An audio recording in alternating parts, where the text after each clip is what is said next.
All right, here we are now, Oklahoma Weather Show, middle of November. We are 1 week away from Thanksgiving. Weather is really beginning to change. It's kind of fun to watch these shows and look at what we're all wearing because a couple months ago we're all wearing T-shirts. It's hot now. I'm putting on a turtleneck. Brad has a fleece on. Shelby, she's wearing the sweater. What are you She's putting wearing a on there? blanket that you Yeah, can't see. blanket. Have you all had to turn on the heater yet in your house? Have you gotten there yet? I refuse. You That's why I have refuse? the blanket out. I'm the same way. I'm the same way. This weather show, we all basically just talk about random things about weather. This KOCO 5 Weather Team. Brad Shelby certainly has been an interesting last couple days.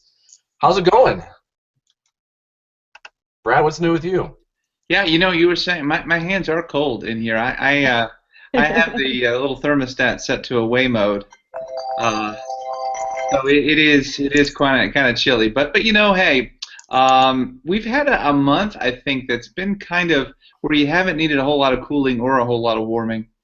So I'm kind of looking forward to that bill next month. I think it'll be Uh, lower. Yeah. I know the AC hasn't really had to be turned on. We've turned the heater on every now and then. Although in my house, I have one side of the house that has really high ceilings, and another side of the house has really low ceilings. So it can be about 70 degrees in our room, but we turn the heater on, and it quickly gets to like 80 degrees on the other side of the house. So we've had to turn the heater on a couple times, but I like this time of the year. You know what's amazing is that we really haven't had our first freeze officially here in Oklahoma City, so the grass is still green. I've always hated that winter brown that comes in here, and it just kind of gets brown and kind of dirty for a little bit. I've never been a big fan, so I like the fact that there's still some green left in the grass. We picked up a good amount of rain this past week, so not that really watering the soil is going to make the grass turn green, but at least we got something in here. That's Brad, one you thing just I did not look back much on were rainfall totals because that was all right in the middle of total craziness. mhm. And I guess what were most of the totals? Around an inch, inch and a half. There were a couple 2 inches in there. I think Hinton somewhere picked up about 2 inches of rain. I can pull that up. I'm kind of scared to do a screen share because last time I did it, it knocked us off. I don't know. Google has completely changed this whole Hangout experience, Mhm. so I don't want to do. But I think about 1 to 2 inches. Um, but you know what? At least we're getting the rain now. I think a lot of us were wondering if the rain was ever going to return because we went with the wettest spring ever, and then we were expecting that we were going to go towards a record, and then all of a sudden it just got really dry for a little bit, and then it stayed dry, and so now the rain finally came back in. El Nino looks like El Nino is really benefiting, especially those out across the west and southwest. I saw some pictures from Telluride. Anyone ever been to Telluride? Oh yeah. They got a lot of snow. They got a lot of. Hey, it snowed in Boise City. Brad, I saw your picture last night. Uh-huh. Um, Yeah. I posted one just a few minutes ago. yeah, Road's five to still kind six. of slushy there. Yeah. Yeah. That's pretty impressive. I saw that picture. I'll admit I was a little tired yesterday, so I wasn't really looking at how much snow was going to fall across Cimarron County. But 5 to 6 inches of snow, that was pretty good. That's pretty good. Go ski Oklahoma, anybody? You know, Guess you can get the ski rope out, right, and get pulled by the ATV. get the rope tow. Hmm. Is that how they That's do it? how we do it in Oklahoma. Is that how they do it? Shelby, we haven't seen you on this show for quite some time. Last week, I know you had some family in town. The last time we actually did this show was in August. Your life has changed a little bit since Yeah, August. a What little happened in the bit. last 3 months for you? Oh, just wedding, big wedding. Just, Then just got married. That's all. that's all. Not a major life-changing event or anything. Yeah, no, No, nothing big not or at all. Not at crazy. all. How was the honeymoon? Wonderful. Went to Jackson Hole. Been wearing my Jackson Hole shirt every day since. We loved it.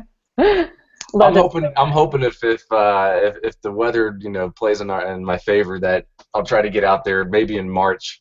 So I'll try to pick something up if you need anything else. If you need any huckleberry soap or huckleberry jam or Jackson's really Yes. big on the whole huckleberry. I'll try to pick What something is up. a So huckleberry? I don't even. What is a huckleberry? it's like a little berry that the bear It's a like berry.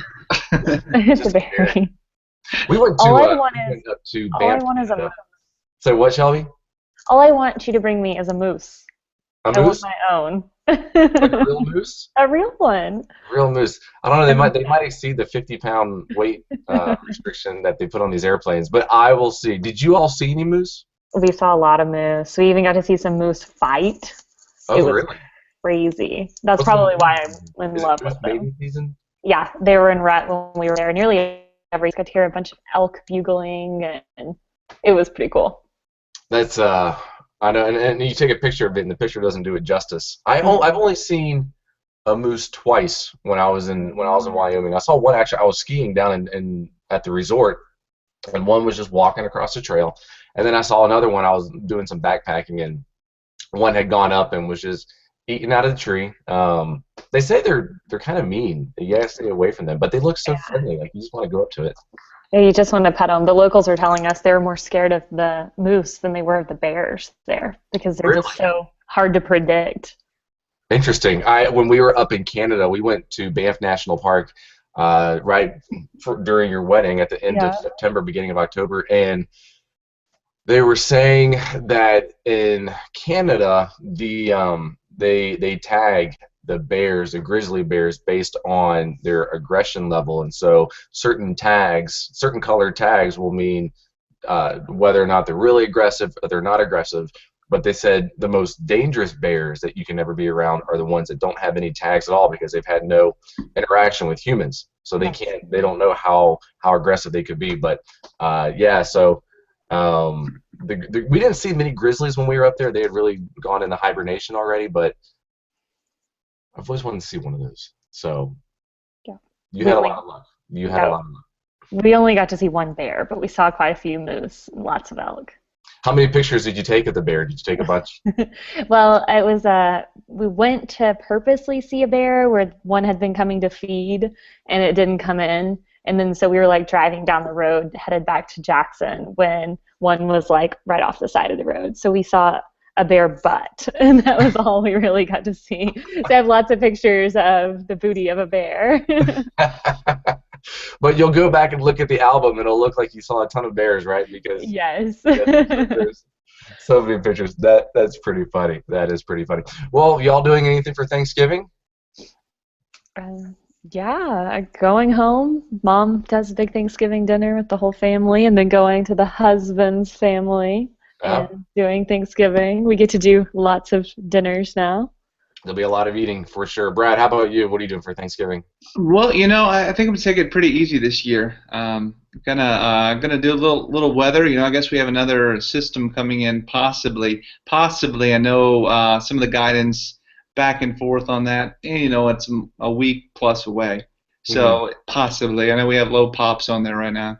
Yeah. So gonna do that, and then eat something big, in the afternoon, and watch some football and take a nap. Yeah, that's Thanksgiving. I've always had a hard time with, like, I know everyone always talks about eating a lot on Thanksgiving. I nibble a lot on Thanksgiving. I don't really know how much I really eat on Thanksgiving because I'm always grazing around, walking through the kitchen, grabbing a little bit of, turkey here, turkey there. But we're gonna keep it pretty low key, so it'll just be me, Melissa, and Avery. So we'll do that this year. It looks like Bedlam's gonna be on Saturday. It's probably gonna be a primetime game, so no telling if we're gonna have a big Gosh, involvement with that. yeah, So. huge football. I know, I know. We're gonna celebrate Thanksgiving a week later this year. So my mom just moved to North Carolina, finally moved out of Virginia after all this time, and so we're gonna go to down to Wilmington the week after Thanksgiving. We'll do it a week later, but it'll just kind of be low key. Black Friday, I've never been a Black Friday fan. And do any of you all go shopping on Black Friday? No. Online. I Online.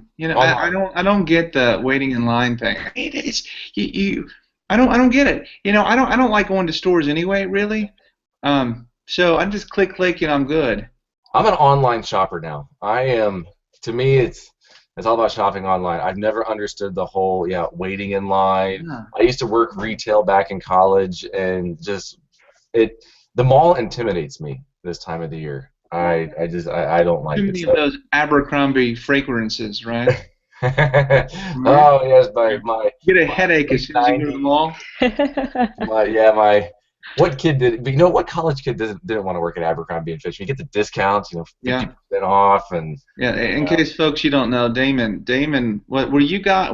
Did you ever take your shirt off at Abercrombie when you no, worked there? no, no. This was so when I started working there. This was before they got into the whole where they are now. It used to be a kind of an outdoor rugged store where the more clothes you had on, the better. It's all about layering. Back in the late '90s, you had to layer your clothes, so you had to Yeah, have the that's right. t-shirt with a collared shirt, and then you usually had like the sweatshirt either like around your shoulder or tied around your waist. You had the big cargo pants. Yeah, I mean you had a lot of layers on. Now it's Yeah, They that was didn't have sponsored by a layers on. numerologist. Uh-uh. say what? They didn't have layers on when me and my mom went there, and she was like, "You're never allowed to go here again. Get out of here." There was a magazine at the checkout, and she did not I like remember the catalog, and then that. they put like a no like you couldn't sell it to minors sticker on the Yeah.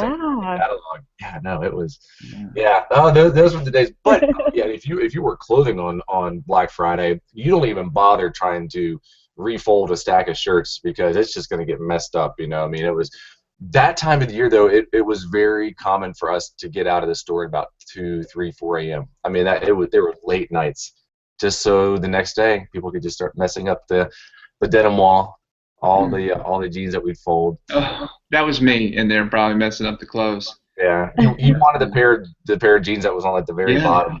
You Yeah, should see but that. the magazine I never understood, what Shelby's talking about the scantily clad um, people in the magazine that they're selling clothes, but yet nobody has clothes on. Yep, nope. It's an image. I think they were trying to sell an image and like, oh, if you buy these clothes, you're gonna end up on a horse.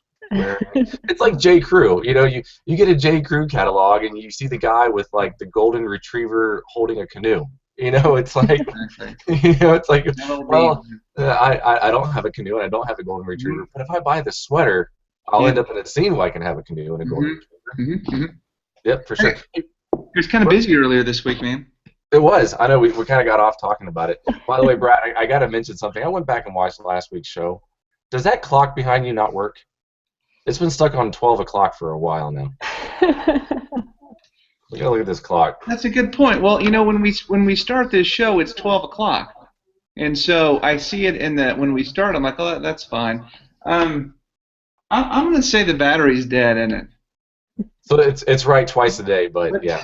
But tell you what, as soon as this is over, I will put a new battery in it, and we will have a working clock. Okay. But who uses these to tell the time anyway? Yeah, we took ours down. Yeah, it's pointless. I think we just don't have anything to put on the wall there, and it's a giant clock. Bring it into the studio and put it next to the camera, and that way, when the producer is wrapping up, be like, "No, I Right. still have time. I Yeah. still have time." That's a good point. I didn't notice the clock. I'm pretty observant You sometimes. said weather had to start at 5:17, and yeah, exactly. There you go. Well, I was this past week was interesting. I received some tweets, some good tweets, some not so good tweets from the storms. People said, "Oh, you said the tornado threat was supposed to be bad here in Oklahoma City, and it wasn't." We had a couple some brief spin ups, getting some reports of Ardmore. Looks like there was some pretty big wind damage down in Ardmore, Perry. We had a 99-mile-per-hour gust that went through Perry. No telling how many maybe quick spin-up tornadoes that maybe popped up in between radar scans that were only there for about 30 seconds. We mentioned that the tornado risk would be coming down as these storms went into central Oklahoma with the squall line, but that it was western Oklahoma that was really going to be concerning, especially the Texas Panhandle. But those tornadoes, I mean, it's a good thing they stayed over open land. You mentioned the quick spin-up. Shelby and I and Jonathan got in some good discussion on those today, and so if we can, I'd kind of like to talk about them a little. Yeah, let's do it. Let's do it. Okay. So it's it's interesting where we have a line of storms coming through the state. Obviously, we forecast the quick spin-ups, and a lot of people, their initial inclination whenever they have damage is it's a tornado, and it's not always a tornado. And there are some locations that it looks like may have had the brief spin-ups. It's tough to say. The National Weather Service really isn't able to issue warnings on a 1 or 2 minute tornado. So how how do they verify these? Because you can't really go back and go out and look at the damage, because a lot of times as soon as they get there, the damage is gone.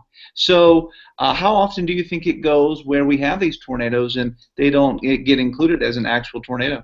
I think it happens quite often, actually. And I understand the policy behind the National Weather Service in that they have a certain type of there's criteria that they have to go through where they're going to issue a tornado warning, and usually most cases a tornado warning isn't issued unless they feel that the circulation is going to be evident for anywhere between 5, 10, 15 minutes.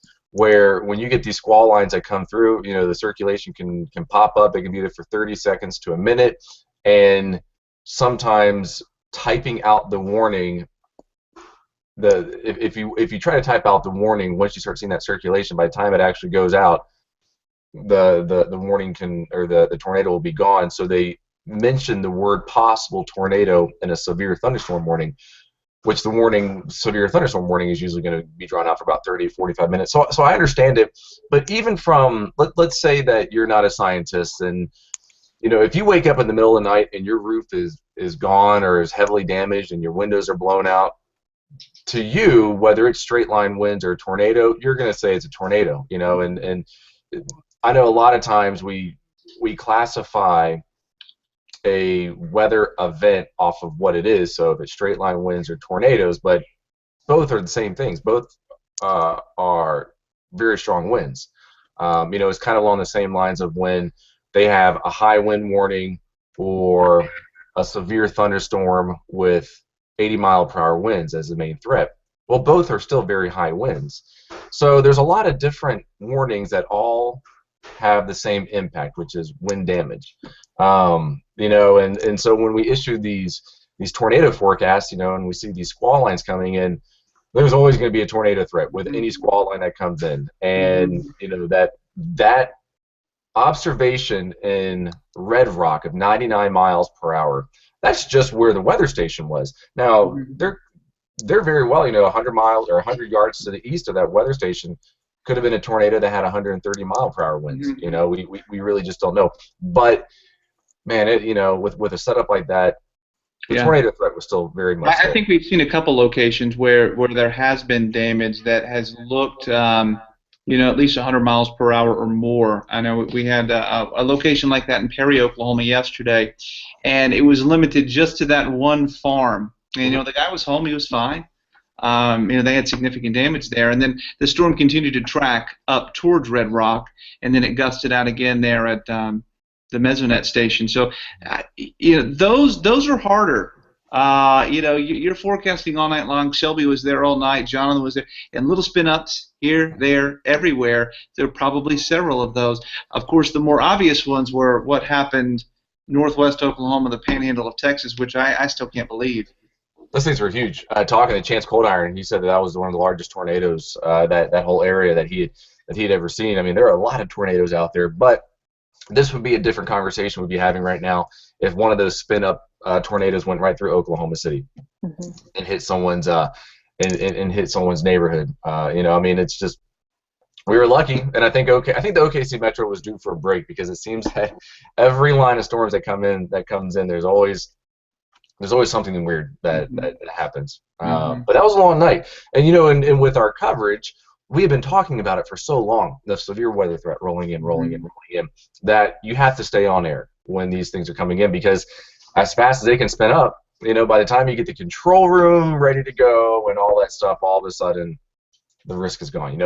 For people at home, there's not a button that we just hit and we automatically pop up on camera. We actually have to get a group together from a director and a producer and an audio board operator, and we have to get everyone together and tell Master Control to stop programming, stop whatever show is airing and go straight into weather. And it takes about 2, 3, 4 minutes sometimes. So at that point, the tornado can be long gone. Indeed. And then some of the ratings have come out from Amarillo. Oh, what are they? I haven't Who seen them knows? yet. Okay, yeah. So they put these out pretty late last night. So far, and of course these are preliminary. Two EF3s, Mm. both near Pampa. So there Yeah, were two okay. separate EF3s near Pampa. One tracked 35 miles. Oh my gosh. Another one tracked 11 miles. There was also an EF2. So one of the EF3s wins up to 155. So that, and I did some digging. That is, well, first of all, the Panhandle of Texas never had tornadoes recorded in the month of November. Not even an EF0. Really? Not an even EF. So you went from zero tornadoes. Now this is 1950 to having an EF3. Interesting. And that would be the strongest. Tim, let's see, Marshall Tim Shepard, Marshall, yeah. yeah, was saying this is likely the biggest outbreak this far west this late in the year.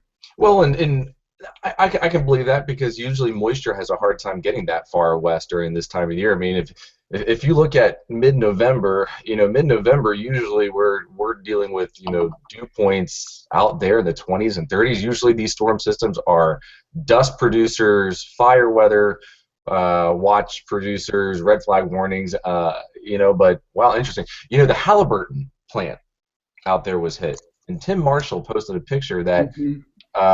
it got hit. The same plant got hit, I believe, 35 years ago. Yeah, It got hit 35 again. years. Yeah, You that's know what? incredible. 35 miles on the ground. You know what's shocking about that? None of us knew that because it was dark. Hmm. I mean, that's amazing that a tornado stayed on the ground that long.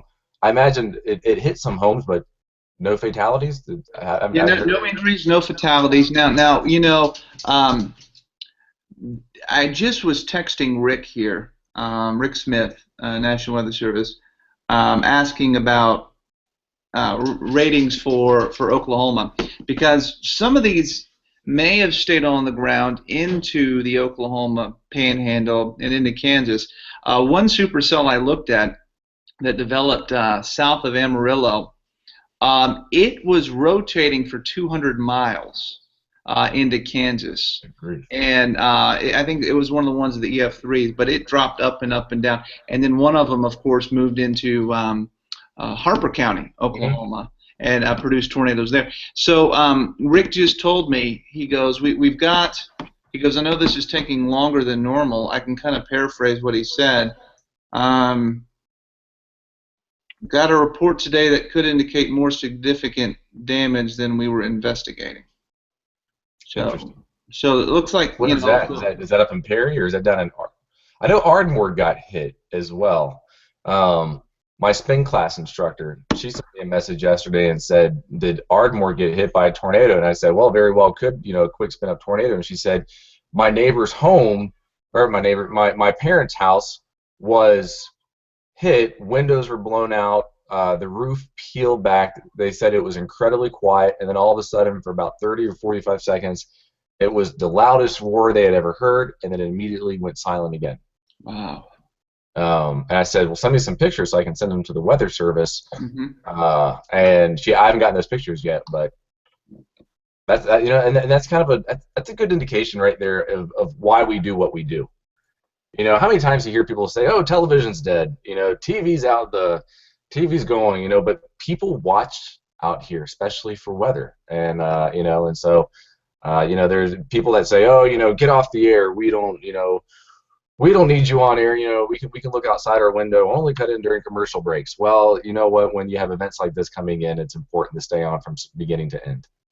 You know. Exactly, and it's only going to get more and more important. I think as people become more and more connected, the ability to be able to get the coverage no matter where you are. I mean, if you weren't at home earlier, then you didn't get to watch it. But since the majority of our platform is going to be on mobile devices, then it's only going to be more and more important. Yeah, and what we're working on now is the ability to, let's say there's a TV show on, and we can't cut in because let's say it's the Red River Shootout or it's Thunder playoff basketball. We know when you want to and when you can't cut in, to talk about like a low wind severe storm. is just to be able to stream on the app. I think, just streaming on the app at all times when there's storms coming in, and then taking that signal and putting it on air is probably going to be the new trend in television. So we're probably going to start going in that direction now, where it's, we put a little icon on the bottom of the TV that says, turn on the app for continuous weather coverage, after we're done with this cut-in during this commercial break, and, we'll be going there. So TV's doing well. TV's doing well. Anything else you all want to add? Anything happening? Anything new and exciting? Avery's sleeping through the night now a little bit, if anyone is curious. That's exciting. Awesome. So some of the nights she doesn't, but for the most part, actually, I came home last night. I was so mad at myself. I gotta tell you this. So I got 2 hours of sleep the night before, and I thought for sure I'd be able to get in last night and go straight to bed. And I was tossing and turning in bed for a good solid 45 minutes. Oh. And as I mentioned, Avery sleeping well, and I can hear her crying. So, anything else? Anything else, Shelby? You want to add anything? Your weekend's about to start. You have any big plans this weekend? I think I'm going home. I haven't been home since the wedding. Oh, you haven't been home since the wedding? Mm-mm. Okay. Say hello to beautiful Stevens County for us. Oh, I will. My dad put out some catfish jug lines today. Catfish, huh? Yeah. Did you fry it? Like deep fry it? Is that how you... Yeah, probably. Yeah, okay. We'll see. Brad, anything for you?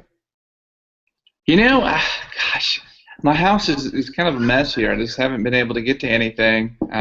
So I don't really know what's going on. I know it's finally a weekend where I look at my calendar and there's nothing on it. I like that. That's nice. That's nice to have, because we haven't had that in the last couple months between the mistletoe market, the weather festival. At least I don't think there's anything on it. I say that, and my wife's probably added something. Yep. That's kind of how it goes. No, I'm hoping. Wait a minute. That's just a Thunder basketball game. I just put this. My dog's barking at your baby. No. Wait, are you going to a Thunder game? No, I put the whole schedule in there. Oh wow! So your calendar looks really busy for you. I just imported all the games just in case I ever wanted to go or could go. I can only go on Fridays and Saturdays. Yeah. That's the only time I can go. I want to go. I haven't got to go this year. I've only been to one game in my life. Really? Yeah. Melissa and I had our first date since Avery was born, and we went to the Thunder game last Friday. They won. It's always better to go to a game that they win than when they lose. So my dad is driving from Washington D.C. out here this week. So. Wow. It's a long drive, but he likes to hit up all these presidential libraries. So I think he's at like the Harry Truman Library in Independence, Missouri, and then he's going to hit up the Eisenhower Library tomorrow in Abilene, Kansas, and then come down here for like 2 days and then drive back. What do you find in those libraries? I mean, I know there are a lot of books. Well, it's basically just about the president's life. The presidential library. Yeah, the presidential library. I was thinking of the Edmond Public Library. Oh, no. These presidential libraries are a little different. So then he's going to swing, and then he'll swing down to Texas, hit up the George Bush Library, and then go up to Little Rock, and hit the Clinton Library, and then make his way across Tennessee and stop by and see some family, and then back up to D.C. What a tour! I know. Wow. I know. So has Avery said her first word yet, or yes, she said Dada. Now we're working on mom or mama. It takes a while. We haven't quite gotten there yet. Nope. So does she want to make an appearance? Yeah. Oh wait, Avery wants to say hello to you all. So this is gonna be her second appearance on the Oklahoma Weather Show. The first one was bigger now. You should do a screen grab before. Oh, you don't want to come in here? No. Say hello. Hi. Hello, Avery. Last time you were on the show, Avery, you couldn't even lift up your neck. Now you're. Now you got this big old bow. You see yourself on TV. Oh, look at that spark. So adorable. And this right here is going to be our ratings grabber for the show. Yep. So. Make that the screenshot. I know, right? This will be the screen grab that we put on. So she's really staring at something. All right, Mama. Here you go. Say bye-bye. Hi, Avery. Wait, there you go. You want to be on the show, Melissa? No, Melissa doesn't want to be on the show. All right, y'all. Well, nice little casual conversation here. So next Friday or next Wednesday, we're all headed out or doing stuff for the holidays. So we'll pick this back up in December. Good seeing you all. Good to see you.